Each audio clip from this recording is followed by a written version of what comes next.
দোকানে যে আচার 100 টাকা 150 টাকা, আর অন্য দোকানে ওই আচার বলতেছে 80 টাকা। একসাথে 2 অটো আইছি, একটা দিছে 50 টাকা, আমার কাছে নিল 80 টাকা। কারোর থেকে 1 টাকা বেশিও নেয় নাই।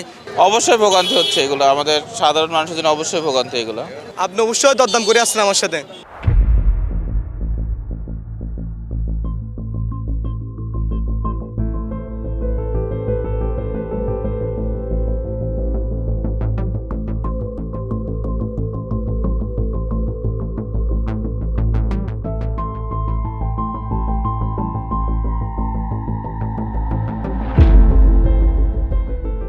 এক দোকানে যে আচার 100 টাকা 150 টাকা, আর অন্য দোকানে ওই আচার বলতেছে 80 টাকা।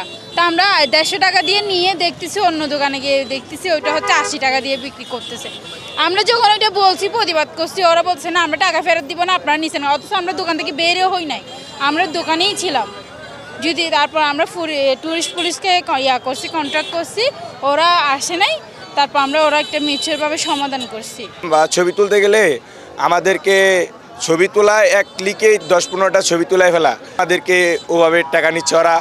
একটা রুম দেখাবে যে এই রুমটা আমাদের জন্য এত টাকা নেব, পরে আবার নেমে এসে ওটা ফুরানোর পরে আবার আরেকটা রুম দেখায়।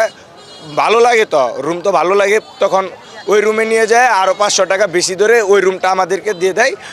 ওইভাবে আমাদের কাছ থেকে আরও অনেকগুলা টাকা নেয়। আমি সিরাইডে গেছি, সেটাতে প্রতারণা হইলাম। ফটোগ্রাফি তো সেখানে হইলো, তারপর উপরে যে বাইকটা সেটা দেওয়া হলো। মানে পরপর 3টা স্টেপে আমার সাথে প্রতারণা হয়েছে আর কি।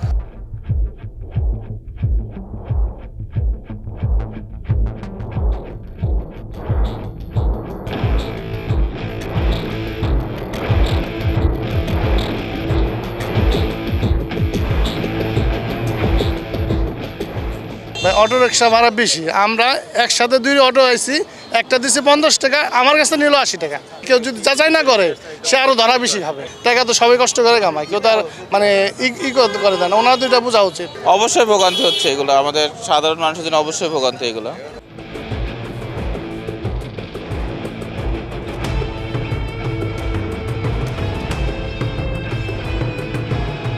আমরা গাড়ি একটা ভাড়া নিই, ভাড়া নিলে 600 টাকা ভাড়া দিতে হয়। তাহলে গাড়ি ভাড়া দিয়া 200-300 টাকা নিজের বেতন পড়তে হয়। তাহলে বেতন কারোর থেকে নিতে পারে নাই।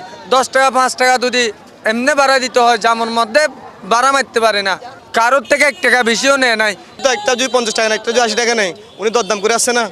এখানে কি টাকা দিয়ে করতে পারেন? যুদ্ধ বস্তু টাকা নিতে পারবো, আমি আপনাদের যুদ্ধ বস্তু টাকা নিতে পারবো? নিতে পারবে না। আপনি অবশ্যই দরদাম করে আসছেন আমার সাথে।